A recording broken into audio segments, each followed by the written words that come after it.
과거에는 대체 이 시험 왜 필요해? 이거 취득하면 뭐가 좋아? 좋은 점 있어?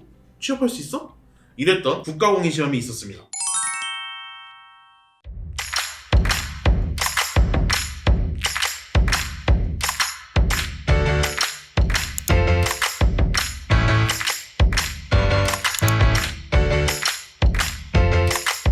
하지만 2021년 7급 국가직 전형 변경 사항이 발표됨에 따라 이 시험은 순식간에 핫해졌고 50일의 때는 서버가 마비될 정도로 응시생이 몰렸는데요. 한국사 능력 검정 시험에 대해 들어보신 적 있으신가요?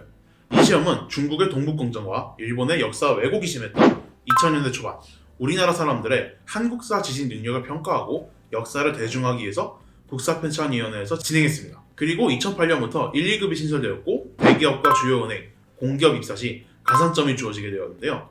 그럼에도 불구하고 그때 당시 수험생들 입장은 되게 싸늘했습니다. 이거 대체 뭐 어떻어? 아니 그래서 어떤 기업이 가산점을 주는데 이런 것도 몰랐고요. 사실상 국비 유학생이나 행정고시, 사관학교 후보생들 아니고서는 정말 이건 취업에 쓰기도 애매했고 뭐 대학원 진학이라든지 이런 데 쓰기도 되게 애매했어요. 그때 유일하게 이제 뭐 우리은행이라든지 GS칼텍스에서 가산점을 주게 되는데 그거 빼고는 다른 기업에서 주지 않으니까 왜 써? 왜 써? 이런 반응이 많았었어요. 취업에 쓰기가 참 상당히 애매했다. 게다가 역사학 전공자들도 이게 쉽게 풀 수 있는 수준이 아니었어요. 문제 자체가. 그렇기 때문에 이건 진짜 역사 매니아들을 위한 그들만의 리그였기 때문에 수험생들에게 이거 내가 이거 봐서 뭐해? 어디다 써? 이런 반응이 많았다고 해요. 하지만 지금은 다릅니다. 2020년 6월 27일 47일을 기점으로 고급 문제 난이도가 전부 하향 조정되어서 수험생들이 풀 수 있는 문제들이 나오기 시작했어요.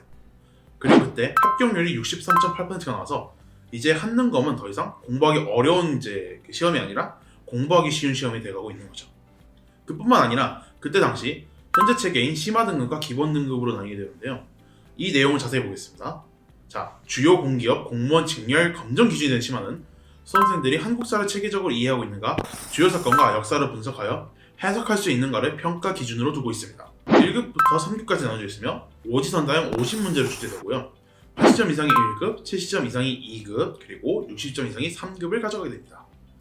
이에 비하여 기본은 기초적인 지식만 살펴보기 때문에 쉬운 편이고요. 그리고 문제 보기도 사지선다형 50문제입니다.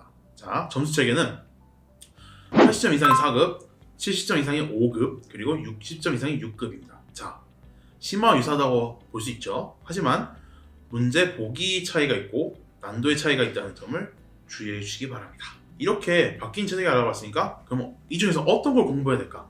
어떤 걸 공부해야 우리가 공무원 시험과 공기업 취업 등에 쓸 것인가? 자, 이 시험을 개인적으로 3번 치러봤던 제 입장에서는 여러분들이 2급을 기준으로 학습에 임하셨으면 좋겠습니다.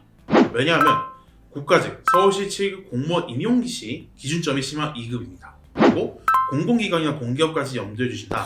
그러면 이때 받을 수 있는 가산점 5점을 받기 위해서는 1급까지 가셔야 돼요.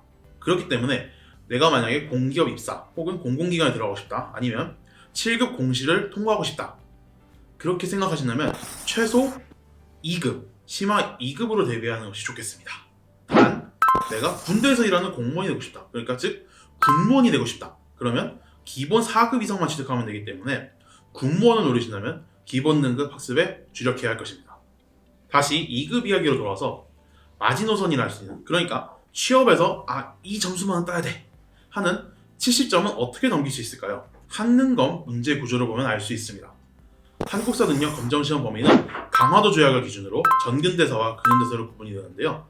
왜냐하면 그때를 기준으로 각 영역별 이론 접근 방법이 달라집니다. 그 원시부터 조선 후기까지인 전근대사가 28문제 출제되고 강화도 조약부터 현대사까지인 근현대사가 22문제가 출제됩니다. 문제당 각 배점은 1에서 3점으로 나뉘어져 있습니다.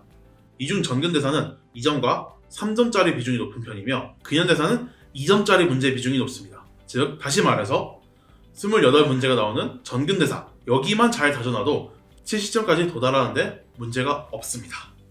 게다가 고구려, 백제, 신라, 고려, 조선, 더 나아가서 이제 뭐 옥저라든지 동해라든지 가야라든지 이 나라들의 모두 성격과 특성, 그리고 문화, 그 다음에 문화재, 그리고 전성기의 왕, 업적이 모두 다르기 때문에 여기 전근대사는 시대를 순차적으로 가지 않아도 돼요. 내가 예를 들어서 고구려 먼저 공부하고 싶다, 그러면 고구려 먼저 공부해도 돼요.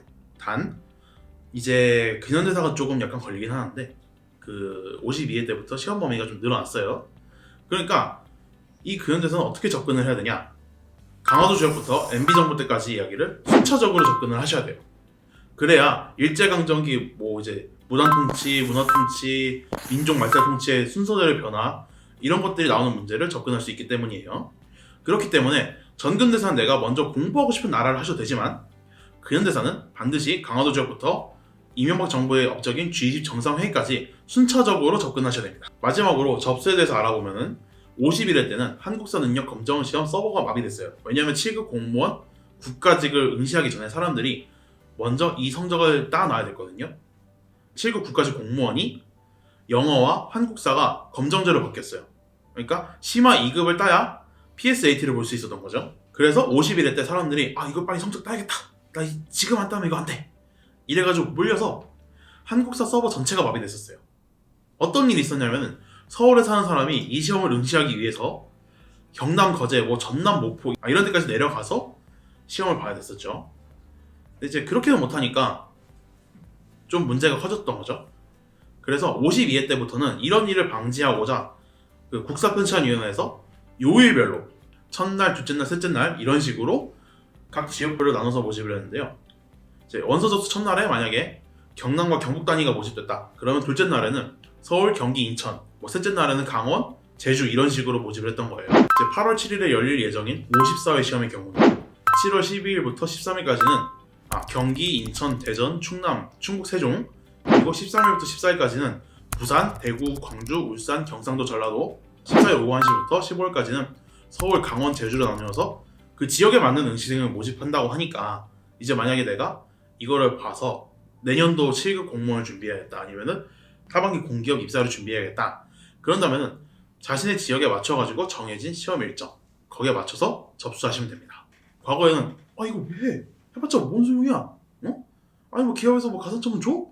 이랬던 한국사 능력 검정 시험 이제는 7급 국가직, 지방직과 더불어 2021년 경찰 공무원 국사시험 대체원으로서 이제 활용되고 있고요. 이제 공기업과 공공기관 취업 가산점 그리고 공무원 입사 시 주요 시험으로 활용처가 높아지고 있습니다. 자, 해당 시험을 잘 활용하셔가지고 여러분들의 취업 그리고 공무원 시험 준비 앞날을 대비하시기 바랍니다. 감사합니다.